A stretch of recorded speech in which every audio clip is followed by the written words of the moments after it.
Hey everybody, welcome to another Honcast.com presentation. This is Phil. I'm going to be your shoutcasting co-host. Actually, Toby Wan is going to be joining me, and he's going to be doing the head shoutcasting job over here. How you doing today, Toby? I'm doing very well. It's actually the first time I've actually got to shoutcast with you, Phil, so I'm actually rather excited. Me too. Yeah, I thought it was cold in here, so my nipples are actually out for another reason. But yes, we're actually now in our second match here. Of course, give us all a rundown the first match you did with Breaky before. Yeah, well, obviously, as you said, Break and I casted the last game between both TXL and KD Gaming. KD Gaming facing the same odds this time as last time in a 4 versus 5 type situation. Actually, they were able to keep it really close in the beginning. KD did a really good job of making sure that they played basically perfectly. They were supporting each other really well. Every time they came into a situation where there was a fight, it was either 2 versus 1 or 3 versus 2, making sure that they always had the upper hand. Mm-hmm. So a lot of team support, a lot of ganking going on, and it looked really good. They had a really good lineup. They decided to go with a Tempest, so that way all 3 of their lanes could get the experience they needed and hopefully try to get some farm. Corrupted Disciple, who was being played by, I believe, Levent, yes. He was doing an absolutely amazing job at the top lane in a 2 versus 1 lane. He was actually winning his lane. So, they played very, very well. But unfortunately, at the time when it looked like they were going to make a push and had the ability, Tempest had just picked up his portal key. They separated, made a few mistakes, and that ended up kind of being the beginning of the end for them. So they were able to pull off a good golden experience lead, and basically TXL never looked back after that. So now it's literally, let's not make a mistake this time around, because obviously if they lose this one, they're out. There is no more, and Hanny is flying all the way from Germany for no reason whatsoever. Well, not necessarily. I mean, we talked about it earlier. There's still a German competition, Han competition tomorrow, where the top German team will be able to fly, I believe at DreamHack's expense, to China to compete, to represent their country there. There's 2 tournaments, I believe, once for Sweden, once for Germany. So even if he flies all the way out here for, and isn't able to make it in time especially if they're not able to win the second game, even if they're not able to make it, KD is not able to make it into the finals game, Hani's not necessarily coming out here for nothing. He's still going to get a chance to play for his country. They definitely will. We are actually getting ourselves into, we're through the bands already, and moved ourselves into the picks, and once again, Fate has always been removed. It just appears to be the heroes who remove this tournament every single time. Also removing out a bit of Engineer. Zeph has been taken out a little bit. Glacier's also been taken out once again. Soul has been removed as well. So Soul Stealer is one of those heroes which literally has kept the team alive on the back of a curse too. So none of that one coming out, and Pestilence also being removed. Going to the picks already now. Levin's picked up Valk already. And actually gone for a Wretched Hag as well as a Witch Slayer, so they're still going with the support as well as the good DPS, but I'm noticing here that every single hero is range. I'm wondering if this is just so you don't actually, because obviously they're all having to move themselves into multiple lanes here. You can't get close. If you do, you get harassed back here. And you look at the two carry picks straight off the front here from TXL, coming in with a Ragnar and Soul Stealer. Those guys are powerful. Those guys are mass DPS. So I'm just wondering if they're going, okay, you're going to throw heroes at us. We're going to have 5 heroes. We can bring you down with mass DPS. So let's see if you can kill us faster than we can kill you. Well, I think it goes back to something I was talking about last game, which is that Soul Stealer, he was actually banned last game. And one of the reasons why I was saying he was probably banned is because when you're in a situation where you only have 4 players, the last person you want to have farming is Soul Stealer. And he can wipe out a creep wave in a matter of, in like 2.5 seconds. So it doesn't take any time for him to get farmed up. Mm-hmm. He's definitely the best farming here in the game. And now that TXL's got him, I mean, you can really look for them to kind of, I think, move him out of the team fight type of situation and into the I'm just going to mass farm until 20, 25 minutes in the game when I got my portal key and some other stuff, and then make you hurt from that point on. Yeah. So KDE, they really got to do a good job of making sure that they're able to contain all the carry or any of the carries here. But I mean, adding in the mix Pebbles and Pyromancer, that's a lot of burst damage that KD's got to deal with as well. And so they're going to have a lot of gank potential there. KD Gaming picking up the Wretched Hag and the Valkyrie, though, definitely both heroes that can handle solo lane against 2 heroes because they both have decent escape mechanisms. So it'll be actually Behemoth being picked up here. That's kind of Kebab's signature hero, so it'll be interesting to see what he does with him. I'm also interested to see exactly how well it works, because Behemoth is generally good to actually lay down the massive vision and just locks everyone in the one place, and then you get to rip them apart. One thing I was actually looking at, of course, with Wretched Hag and Valk, they actually have the ability to leave themselves in and out of the battles too, so they can literally survive, which I think is going to be a big thing for them as well. But Behemoth, he's one of those heroes that throws himself into the mix and actually rips it up with his ulti, locks people in place, locks people out of play. So he's a great support hero, but so is Witchslayer. So they've literally gone 2 supports and 2 mid games. I'm wondering just how long you can carry this entire game on. And of course, when you throw, is that at the moment we've got Pyro, Pebbles, Soul, and Arachna. Massive damage there, massive burst damage as well. So it's instant. The second they catch you out, if one of those stuns hits you, you're stuffed. Even then, Pebbles can just throw Pyro in there and go on top of it. And now they're picking up a Magmus as well. So you got his literally the counter. Well, the same as a Behemoth ulti. Literally, you throw on the back of the eruption, and if he's lava surged into the middle of it all, you're screwed royally. Yeah, totally. This is going to be very, very hard for KDE. They're going up against a lot of damage and a lot of heroes which will stick around too once they're farmed up. And you need to be aggressive early on to stop this build, but you can't be because you've got 4 heroes. It's this is not looking good so far, and we're just through the draft so far. Yeah, and I mean, KD Gaming, they actually had Pebbles last game and were able to do quite well with him, especially early on in the game when some of the heroes don't have a lot of farm. And Pebbles, once he hits level 7, basically, I mean, even early on, especially once he hits like level 3, if he's got the mana to do it, that combo can really, really put a lot of damage. And Glacius was... He got hit up with it quite a bit there in that first game. But now on the receiving end, it's going to be really, really interesting to see what they do.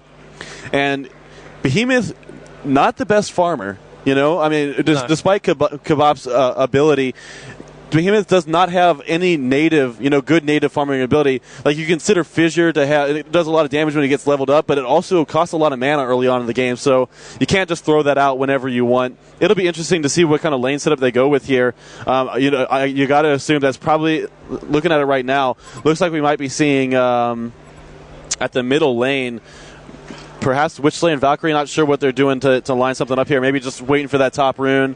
But I would assume that Behemoth is going to be babysat, try to get him farmed up as soon as possible so that way he can start with the initiation process. I've almost got a funny feeling Behemoth's going to move around very, very early on. There's 4 mana potions up in him, so he's going to be harassing very early on, firing those off, laying down, of course, those massive fishes you actually pull out from that one. So it will be a fantastic start to actually see as even Witchslayer now moving up here, so looking for that double stun hit off here. Arachna, though, perfect positioning, sees it coming, and Magmus is there too, so he can basically just lava. Or is he going to do it first harassment now coming off, early stun coming off there from Witchslayer. Of course, this is level 1 Fissure as well. They've locked Magmus in place, but of course Lava Surge, you get yourself straight out of that one too, so perfect hero picking actually coming out for these guys. And now the double stun lane up there on the top, going up against Arachna and Magmus. They might be able to harass Magmus down a little bit, but that's not really going to be enough. Going towards the middle lane, so we actually see Soul Stealer going up against Valk, so as you said, a hero we can literally solo very, very easily, and the one has to solo against 2 is of course the Wretched Hag down the bottom there. I'm interested to see just how aggressive we do actually see Pyro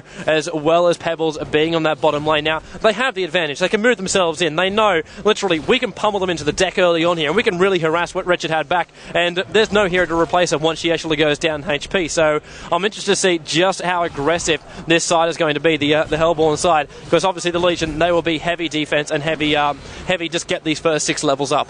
Yeah, and I mean, I right now it actually gave the advantage to Wretched Hag being in this lane. Unfortunately, I mean, well, as far as surviving, unfortunately, once Pebbles basically hits level 3, she can be stun locked, and with the additional damage from Pyromancer, I mean, I think they'll be able to take her out regardless of the fact that she has a blink. So really, really good lane setups and really good picks here. As we see, Pebbles going in onto Wretched Hag right now, doesn't have enough mana yet to combo with the Chuck, but Pyromancer putting some additional damage out just with some regular auto attacks. But already we see how aggressive I think this Pebbles and Pyromancer are going to be playing this game. Have you noticed Behemoth as well? He's now used up 2 of his mana potions, and he's sitting on low mana as well. But they've been harassing Arachna over Magmus. Now Magmus comes in close, and he wants to get the last hits off. He's actually going after it too. The Lava Surge has gone in. They're hitting Behemoth from behind. They're blocking him in place too. They decide to turn around, and they try to turn it on top here. The Fissure locks him in. Arachna goes down. The Bloodlust goes on top. What a fantastic turnaround coming off. And Magmus having to run himself into the Hellborn neutrals to try and survive this one. But it looked like Behemoth was all over Red Rover, but they just turned themselves around. They get back on top of it, And what a play. What an absolute play already by our Legion side. Well, I mean, very, very good communication between both Behemoth and Witchslayer right there.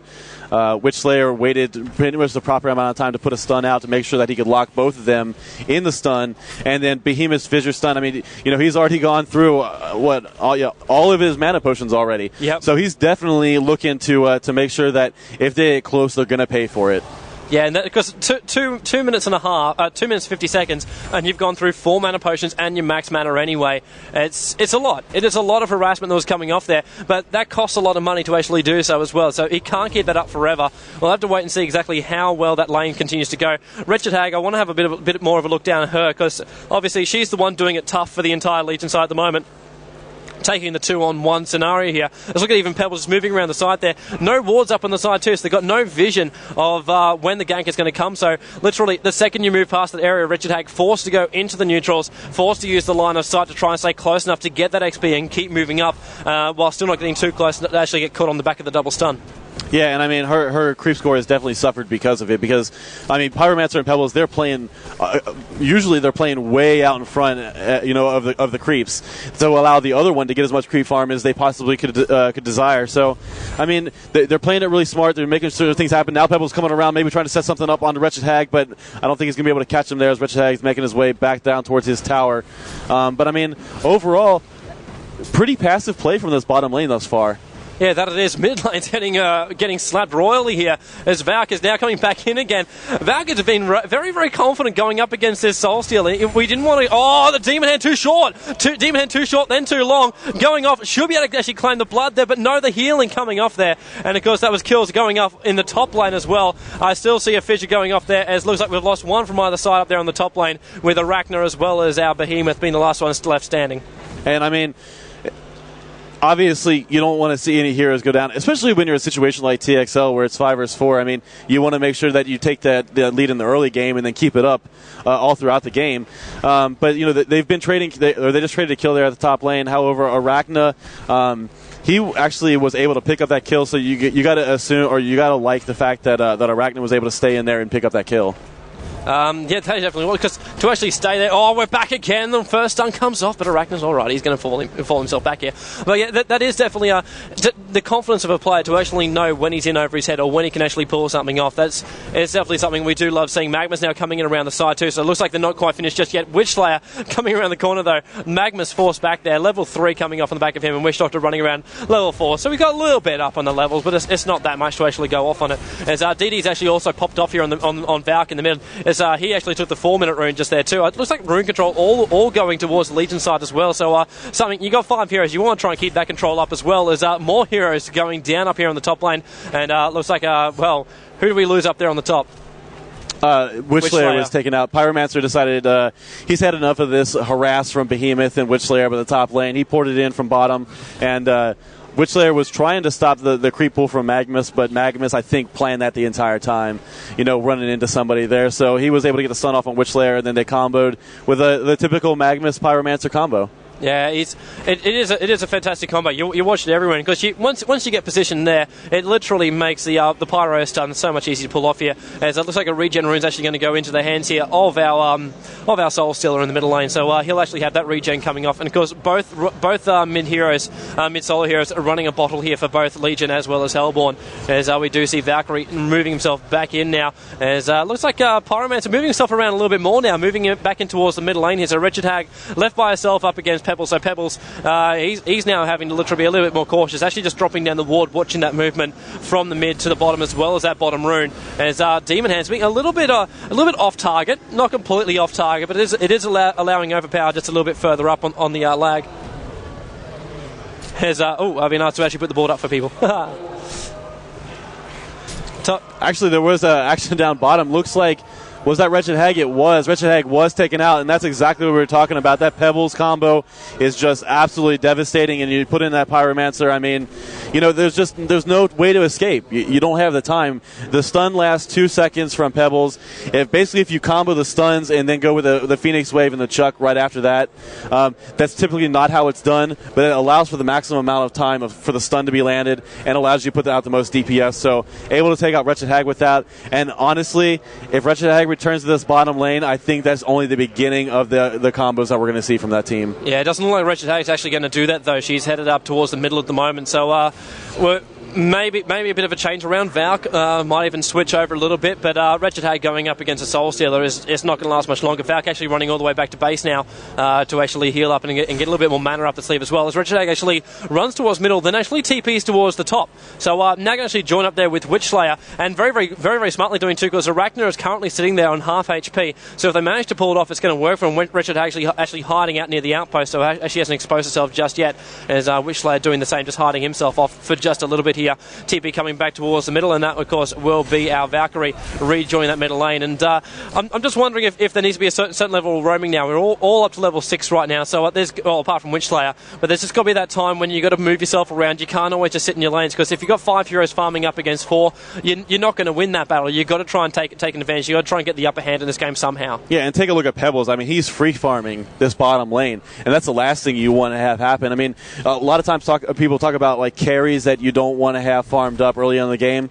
Pebble's not a carry, but he does so much burst damage. If he can farm up that portal key and the bottle early on in the game, I mean, if he can farm up a portal key here by I'd say the 12-minute mark, actually choosing to pick up Ghost Marchers first, but if he can farm up that portal key by the 12 to 15-minute mark, he can really look to do a lot of damage to these Legion heroes. He's getting there as well, moving up on the gold. He's actually getting 239. He's almost the most farmed hero on the map here, going at the gold per minute, coming just behind Buck at the moment. But up top, I'm worried about top lane. We've actually got 3 heroes now moving up here. Valk, long range arrow. Is it going to hit? It does actually hit Arachna. Arachna only going down a little bit of HP now. Wretched Hag comes in, and massive stuns go through. Magnus gets into the middle of it, though. Everyone's used all their skills here, except actually the Hex comes off of Magnus, goes for the Steam Bath as well, just trying to actually get themselves out of it, as Soul Reaper is now up there on the top lane as well. Magnus almost dead as well, but they're going to actually hold him in place. Valkyrie jumps across the top. They claim both of them, and then move back, making a flawless 3 for nil going off there on the top lane. Well, I said they're going to try and change it around, move themselves around, but that was possibly the best thing they could have done. Yeah, and at the same time, they had an opportunity to capitalize on this behemoth down here at the bottom lane. Unfortunately, both Pebbles and Pyromancer missed their stuns on him, and he was basically just standing there. I don't know if you even knew that Pebbles was there. Pebbles had a really good chance there. Behemoth was able to pull off a pretty decent ult, actually, to deal quite a bit of damage to them, forcing Pyromancer to return to his base. But now Pebbles continues to free farm this area down here, trying to work towards that portal key. He's actually stepped up quite a bit now, doing almost 250 gold per minute, saved up 400 gold, so he's well on his way towards that portal key. Yeah, once that portal key comes up, they can turn around. Like, the initiation all happened there from the Legion side.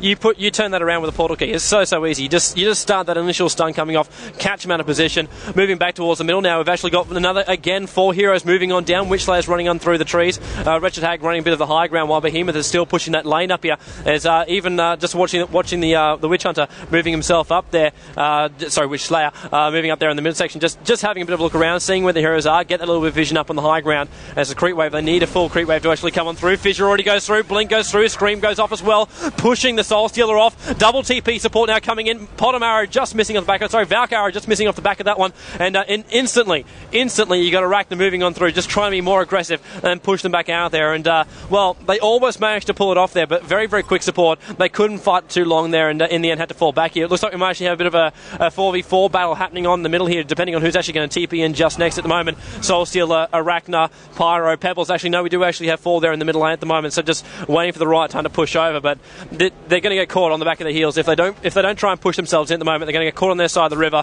They're going to lose their farm off again, and 3 heroes in one lane is never good. Fissure does go off, gets on the back of Pyromancer, goes for the invis stun, going for the top there, but Pebbles in with a stun. Valk jumps over the top. Pebbles throws him straight back into the mix. Pyromancer's in trouble though, with the blink coming in there from Wretched Hag. Managed to actually claim 1 off the back of it. He's already lost 2 of his teammates coming off here. Now they're on the back of Pebbles. Behemoth's still on the charge here. Not enough mana for another Fissure. The Scream goes off, the hit goes off, and there comes the Fissure just in time, literally dropping himself down to zilch mana, and in the end pulling off a couple of heroes off the back of that one, but 3 going down for the Hellborn side, making it 8-6 in favour of the Legion still. But it's very scramble work at the moment. Yeah, and you know what, tXL, they seem to be repeating basically the same strategy they had last time, which was try to hold back KD Gaming in some 4 vs 4s and some 4 vs 3s while they allow allow another hero to get farmed up. Magnus was able to actually port down to the middle lane, and then Arachna hit up the top lane to get the free farm during that team fight. So, TXL's done a really good job thus far of making sure they're rotating their carry heroes to get as much farm as possible on them. And they're really going to be relying on this Arachna come late game. Hopefully it will reach that point. And if it does, I mean, you really got to look at Arachna's ability to outlast hit basically anyone on the Legion team. I mean, if Valkyrie can get some really good items on her, then she can kind of she can do a little bit of carrying herself. But I mean, going up against a Soul Stealer and an Arachna come late game, I mean, you got to give the advantage to TXL. Oh, top lane, Witch Slayer ultied, not twice though. Pyromancer held on to his on the back of that one, but Arachna just dropping down the spider and the stun and so much burst damage coming out there. It was over very, very fast there for Magix, and support the hero to support was just around the corner. Wretched Hag wasn't actually too far off that one. But we're still out of way to actually support that one off. Looks like we've got a bit of trouble here for Valk. Try and jump off here. Pebbles is on the chase. Wretched Hag is actually TP towards the bombs. Try and do whatever they can. A very, very weird arrow actually flying off there. But in the end, Steam Bath coming off here from Magnus. The Scream goes off here from Levin. That's enough to actually finish him off here. While Valk now TP's around. Goes around the corner, but the stun from Pebbles. Fast enough. Almost could have run past it, but Pebbles moving himself back now. Wretched Hag doesn't want to give it up. Harassing from behind here. But everyone going tit for tat. And in comes the Behemoth. The Fidget from behind. The Wretched Hag, not enough man to blink across here, but Behemoth drops the ulti, and Pyromancer comes in once again, doing a lot of damage off the back of it, but Wretched Hag is literally taking it. Behemoth can't take that much, goes on down with Soul Stealer there too, off the back of everything that's been thrown at them. They lose their two boys who are pushing out, so maybe getting a little bit too overconfident for that one, but Wretched Hag still alive, down on that bottom lane, trying to do whatever she can at the moment, but things are looking a little bit defensive for Wretched Hag at the moment, with three heroes that were actually showing down there on the bottom lane just a moment ago.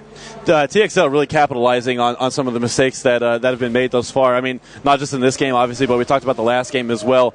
I mean, they've done just an absolute great job of making sure that any mistake that they make, that TXL makes, they make it minimal if possible, and then any mistake that KD makes, they try to make it as big as possible. As now we see action maybe happen at the middle lane with Pyromancer being... wait a second, okay. I thought he was going to... It looks like who went in on him? The Valkyrie or Witch Slayer going on him. Pebbles now missing the stun here on Witch Slayer. Witch Slayer about to get tossed. He ends up getting tossed and taken out by Pebbles. So, Witch Slayer getting a little aggressive there and ends up running into three heroes, and Pebbles going to walk away with the kill there. Yeah, Witch Slayer did actually have the right idea. He went in at the right time, got the stun off, and then should have fallen back, but didn't. He decided to actually run up the river, got himself caught out now, and now with the illusion rune off the back of it too, Pebbles is actually pushing up the mid lane with Soul Stealer in support. In fact, Pebbles is now going to fall back and just leave the illusions to die next to the tower. While Behemoth has to clean up the mess that was actually left in the middle lane. But there's just no pushing power. It's like it's the hardest thing to play a 4v5, and we sit here on the sidelines at the moment just going, what can these guys do? And literally, they've got to surprise us. They've got to not only surprise us, they've also got to surprise TXL here, because if TXL literally... If they continue to play it this way, they can see the attacks coming, they know where it's coming from, they can prep themselves for it, they can TP themselves in for a bit of support, and they can literally hold all their tier 1 towers. The longer they hold that, the better it's going to be. Of course, Arachna down a little bit of trouble on the bottom. Wretched Hag coming in, Witch Slayer as well with a stun from the back of it, so managed to actually claim one and stay on the board, or at least stay ahead on the kill count board here, but that's not going to last for long. There's two heroes forced to go down towards the bottom to actually support that one off here, while it looks like Magnus and Pyromancer are prepping for the mid to actually give their Soul Stealer that little bit of support to try and bring down this Behemoth as well as Valk in the combination in the middle.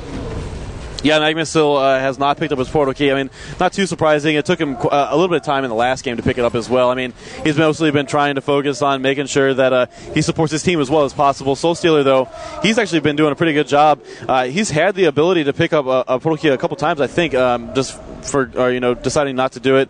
Not sure if there's anything on the courier. Looks like Lund has the makings of Steam Boots on there. So Soul Stealer going to be picking up the Steam Boots relatively soon. So maybe he hasn't had to farm it. To me, it looked like he had the farm a little bit, but no. I guess he just hasn't been farming up nearly as well as he probably should have. As now we see the Fisher stun going onto Soul Stealer, but here comes Pyromancer trying to assist. Unfortunately, he misses the stun. Soul Stealer in a lot of trouble. He ends up going down. Valkyrie actually now has to use the ultimate now to get away, and so they're going to be able to make it out just fine. So that's what they really need. They need to worry about focusing on that Soul Stealer right now. Unfortunately, they do have that Arachna, and that Arachna is getting farmed. No one, however, is at the top lane right now. No one on Legion side, no one on the Hellborn side. So that's free farm just not being taken advantage of. Yeah, that is, but like Legion, you can't be everywhere at once, and they need to stick in their groups to do so. I'm really loving their skirmish style at the moment. Like, it's 12 to 10 on the scoreboard, which is actually pretty damn decent for them at the moment. But just moving themselves around, getting themselves in. They were very, very lucky just before they didn't get done there by the Pyromancer stun. I think there's a couple of times actually missed that tonight, so he's got to try and get back on top of that one. Not the easiest stun to land, but also then the chain stun didn't actually come out either. So the Valk Javelin didn't come out there on the back of the extra stun too. So mid tower now finally going down as well. Bottom tower was being harassed before by the Witch Doctor as well as the Wretched Hag, so they'll try and bring that one down on levels as well. So I'm just wondering if we are seeing the push coming out here from KDE, just to try and push them back, take out the tier 1 towers, so they can move around the map a little bit more freely, because obviously, 4 heroes moving around across the maximum length of the map, which is of course the straight diagonal line across the middle. That's a long way to run. Well, if you have 4 heroes and all they have to do is to, move around the tier 2 towers, that's a lot easier to do to actually coordinate ganks. Yeah, and Kebab actually picking up his portal key now, so this could totally change the dynamic of some of these fights. If they're able to get a really good initiation off and a really good ultimate from Behemoth, they can look to combo that with both Wretched Hag's ultimate as well as Call of the Valkyrie and even Witchslayer's stun. I mean, puts off quite a bit of damage, and it's a good crowd control device. So, I mean, they can look to do some pretty good pushing and team fights at this point. And now that he's got that portal key, I mean, Behemoth an excellent turtle type hero. So, despite them being outnumbered in a 5 versus 4 situation, with Behemoth having that portal key now, he can look to set up some sort of turtle defense if tXL starts to pull away. Yeah, that they can. He is a fantastic hero, and I think it's the main reason he was picked. Like, I was half questioning why you would actually pick a Behemoth in a match like this, and they've literally gone for no late game carries whatsoever. Like Wretched Hag and Valk for me, they're all mid. They're all mid game kind of style. As we're seeing a bit of a possibility of a gank up here on the top lane with Valk as well as Witch Slayer might be caught out a little bit further here. We've got 4 heroes at the moment up the top here for our Hellborn. They've actually decided to die, but they do manage to bring down 1. In fact, 2 actually go down. Soul Stealer's up there as well. They got the rest of the team to deal with. Magnus comes in from behind. They will manage to bring down the Witch Slayer. He goes in for a steam buff. A massive spray comes out from Wretched Hag, going off with the double tap, pushing the Pyromancer back on the top lane as well. They should be able to claim in. Great fissure comes off once again there from Behemoth, and that is almost a genocide. The Soul Stealer is the only one left alive right now. He has no mana. He has no way of defending this top tower, and what a fantastic play, fantastic timing coming out here from our KDE boys. And if anyone actually worried if they couldn't win this a 4v5, that battle is definitely going to give you confidence to move into the rest of this match. Oh, definitely. And, you were talking about why they didn't really pick any late game carries. And, I mean, the thing is that they need to last, Yeah. They got to last. And if they can pull off a victory here, the longer that it takes for them to win, if KD game can win, the better chance they have for Hani to arrive here and have a full 5-on-5 matchup for game 3. And I know that's what everyone wants to see. I mean, not just KD. As now we see Pebbles coming in porting in to get the deny. He's going to get it, but he might pay for that with his life. He's got quite a bit of damage going on to him. He's going to end up actually stunning and then chucking Behemoth. Behemoth gets melted down by Pyromancer's ultimate, and now it looks like they might go in here onto Valkyrie. Unfortunately, no one really has the ability to do that. Wretched Hag maybe looking for the chance to TP away here. Unfortunately, she does not have a TP. However, she does have a Null Stone, so Wretched Hag with a Null Stone at 20 minutes, you got to like that item pickup. That you definitely do. Moving on through, Wretched Hag just holding up there on the top lane. How the hell do you get farmed up that much in this amount of time? I shouldn't actually say that, considering they're playing 4v5. And of course, there is a lot more resources on the field for you. But Wretched Hag, so strong. Just even during that last battle, took a lot there. Behemoth, I think, was a little bit unlucky. He actually took it for the team just then. Literally just porking himself in a little bit further. Got stunned by the team and literally got, as you said, melted down. You got Magnus as well as Pyromancer as literally the king of all flames coming on out at you. But they are going to respawn themselves and get themselves back up again. But I think the most important thing at the moment is all tier 1 towers are still up at the moment for the Legion side. Things are actually looking very, very good for KDE as far as map control goes. So we are in mid-game, literally the second hit 20, you're literally into mid-game right now. And this is a dangerous time here for TXL. If they can't actually defend this last tier 1 tower on the bottom, they're going to be in a lot of trouble. In fact, look at the TPs they're actually already using to actually try and hold on to these towers. There's been mass TPs coming off. That's a lot of resources they're pumping into that one too, while we actually see KDE pumping money into their items, their builds, and just getting on the rest of it on lane position instead of actually TPs. Yeah, actually, we see Soul Stealer picking up a Mighty Blade here, so deciding not to go necessarily with an initiation tool, but instead maybe working towards that Shrunken Head, an early Shrunken Head, which would obviously give him a lot of lasting power against this KDE team. They got a lot of magic damage coming out here. Some of the other items that we're looking at, actually, Magnus has just been doing, his farm has been very, very poor. It's only 95 gold per minute right now. And, he's got to look to pick that up if he wants to be a bigger presence in these team fights, pick up that portal key. Actually, there might be a little action here now as Pebbles comes in, is trying to get the kill onto Behemoth. The Hex comes out onto Pebbles, and unfortunately, Behemoth trapped himself in there. So one more toss should do it, but a really well landed arrow there from Valkyrie. Unfortunately, Behemoth is not going to be surviving that. So now Pebbles looking to chase down Valkyrie as well as Arachna, but Valkyrie's going to be able to get out of there just fine. So I mean, they're really making some aggressive plays here on KD Gaming's part. Unfortunately, they are going to lose 2 of their lives for that attempt. Yeah, that they will. They almost actually managed to claim one back there with Wretched Hag literally playing over the top of Pyromancer, who ran literally out of mana and TP'd himself straight back towards the main base there. But Wretched Hag blinking himself over. The only downside was the cooldown was actually there on the Scream, so wasn't able to actually get on the back of it and actually claim that last life. It was literally one auto attack away from actually bringing him down, so bit unlucky there for the Wretched Hag to still come out. But Wretched Hag pushed that last tier 1 tower down while that mid engagement was going. So even though they did lose the heroes, they still actually claimed the position. And there was a little bit of mistiming that came out. Like you actually saw, you saw the Witch Slayer's ulti actually pop off to make sure they can get that kill down nice and early. And of course, he really needed that when Arachna came in, and things went arse over tit after that one there. But things are still looking pretty damn good here for KDE. I got to say, they're moving themselves around nicely. They're getting themselves into good lane position at the moment. We're seeing Wretched Hag actually moving back now with Magnus gets discovered there by the heavy ballista. So the Behemoth as well as Wretched Hag combination on the bottom lane, they're waiting to try and push themselves in.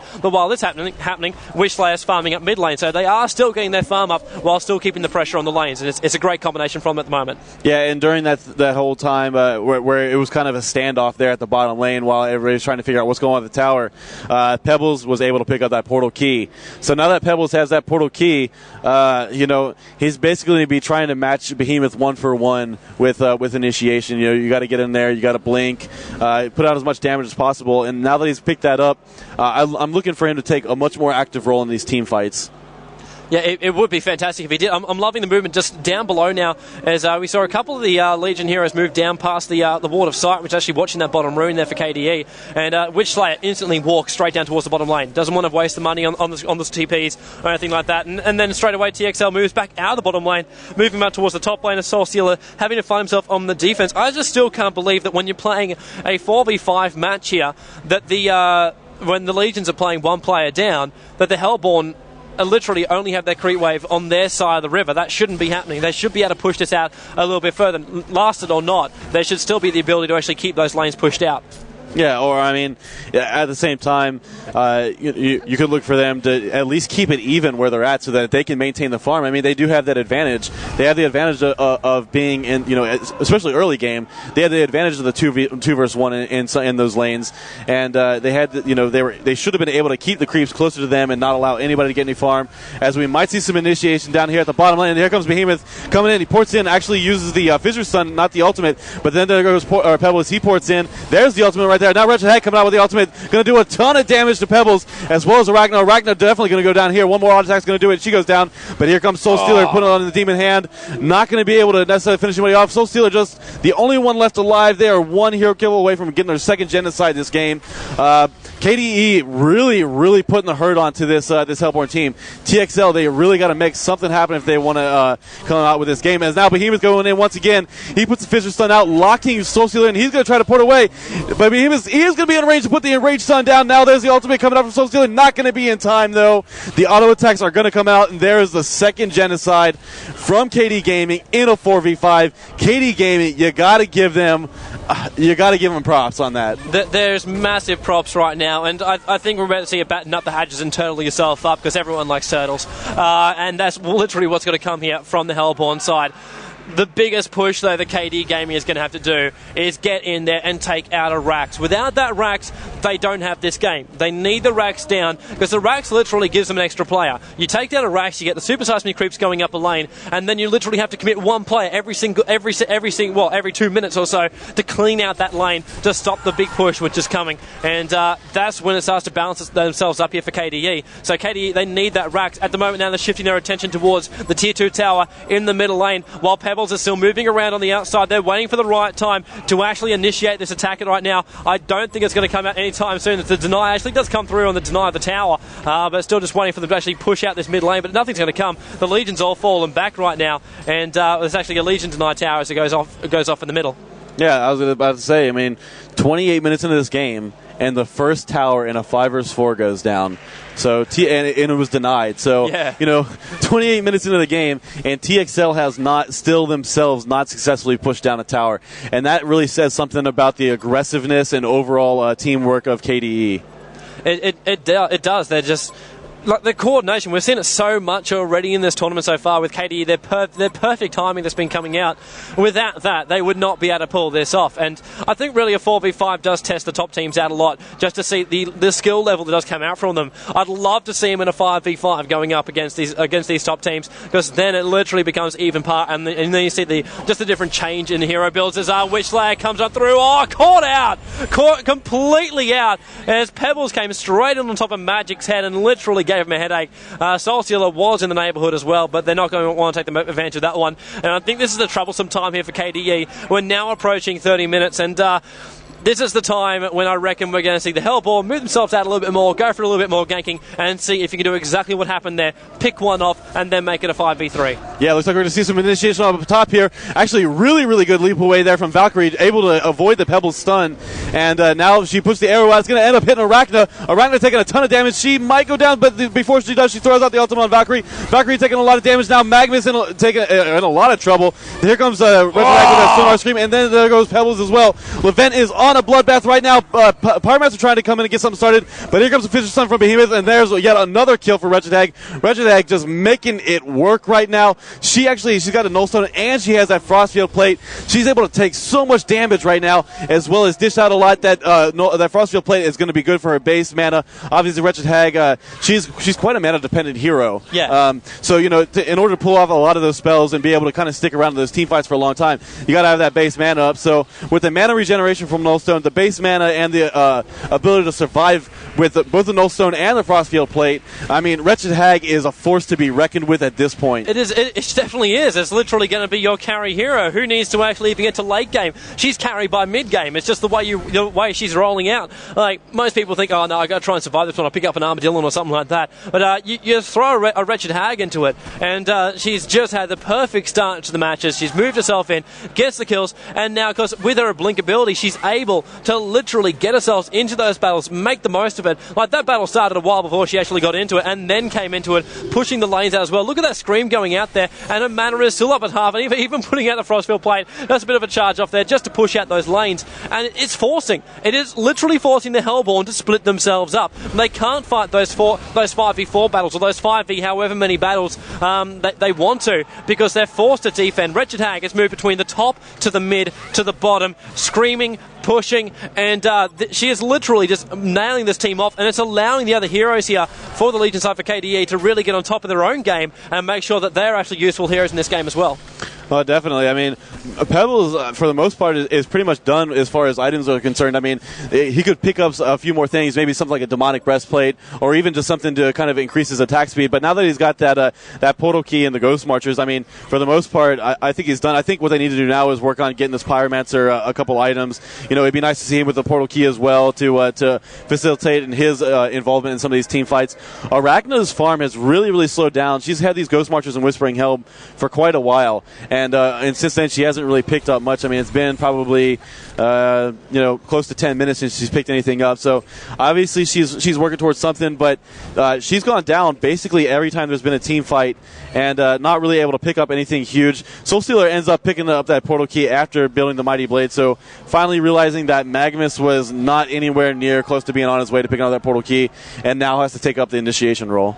Yeah, this is not really looking good at the moment. Like, how are you being underfarmed in a 5v4? This shouldn't be happening to you. It's there's got to be a way to get back on top of this one. I think that's exactly what's happening at the moment with the Arachne actually in their own neutrals. They've got to make the most of any economy advantage they can. They've also got to hold on to the tier 2 tower in the middle lane, which is now being pushed here by Valk, who's actually been pushing off. And yes, it is actually the Bane's actually come off here. So obviously the ability to actually replicate yourself, dig over the fight before, but now actually completed the item. And this is what we always see. You see it in Dota so many times when you actually see a Potom come up, and of course you have the Manta style that pops off from that one. It's the awesome way to actually push an entire lane by yourself. And I'm thinking, like, if you ever, like, I was thinking about it with Wretched Hag and Potom, if these are the best heroes to actually pick it off here. But even if we do go later on into the game, these guys can still push the lanes out, they can still hold their own, and it is looking very, very dangerous against the Hellborn side here as KDE gets stronger and stronger. They still haven't claimed that tier 2 tower in the mid at the moment, or Rax though. That is going to be the clincher of this game.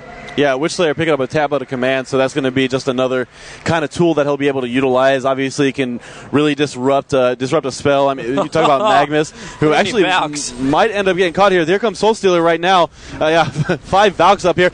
Actually, Pebbles porting in, trying to put the damage on the Witchslayer. He's going to get caught, though. Witchslayer going to finish him off with a silver bullet. And now they're going in onto Arachne. Arachne taking a lot of damage. There comes Valkyrie with the leap, trying to put the stun out. Is the stun going to hit? Yes, it is. Now Wretched Hag going to go in there to finish it off. There's the bloodbath. Yet another kill hat trick. Yet another genocide. Oh. Wow, you really got to give it to KD Gaming right now. They are doing so much. They are really, really doing work right now against tXL. tXL, I don't know how they're going to go back. I mean, what do they need to change to get back into this game? They need a turtle. That's the only way. At the moment, the momentum is just all on the back of KDE. They need to stick together. They need them to stop getting picked off. They tried to initiate. They split themselves up, and now they're going to lose their tier 2 and tier 3 tower, and possibly even a Rax. They're all still on the sideline. Magnus now back up. Pyro still another 5 off here, but one hero is not enough. Not only did they manage to get genocide, but all 4 heroes stayed alive. They can continue to push. They got decent HP. The Glint firing off here to slow down the melee barracks. One arrow flies through, and Wretched Hag almost jumps straight on top of it there. But again, stun's missing. Everything is missing, and the melee barracks is down. That's the big one you want first. Range barracks will be the next one, and in comes Pebbles once again. Wants to initiate. Witchslayer turns around. Hexes, stuns. They might be able to pick up the Wretched Hag, but no, the Frostfield plate goes off. We're going to lose Pebbles. The Arachne ulti on the back of the on the back of the Wretched Hag is not enough to stop him. And once again, they're back on at 11th. A bloodbath is coming out here. Oh, I'm almost wanting to actually hit the concede button. This is not looking cool. Arachne goes down as well. They are carving them up left, right, and centre. The GG well play comes out. There's no way to stop this Rickroll coming through the middle. All we now lack is, of course, the concede to come through or to push onto the middle. There goes the call to concede. 34-17. 34 minutes, I think it was, or something like that. But what an amazing game coming out from KDE to take the second out and maybe buy them time to get their 5th player here. Well, we're going to take a little break here. Wow, what a game. KDE Gaming coming through in the clutch, lasting out. We're going to go to a game 3 here. We're going to go to a game 3. That we will. And if Hani is here, I don't even want to know what can happen to TXL. It's going to be sex on a stick. I don't even want to see it. I mean, I've said it before. I'll say it again. I'm getting a little chub. I'm getting a little chub right now. I am super, super excited to see this. What an awesome game. Guys, make sure that you stay tuned to Honcast.com. We're going to be bringing you all the tournament coverage here from DreamHack, not only today, but tomorrow. The finals will be played tonight at 9 o'clock our time, which I believe is 3 o'clock Eastern and noon Pacific. So make sure you guys stay tuned to Honcast.com. We're going to have so much more coverage coming for you. Guys, signing out for now. Get ready for Game 3.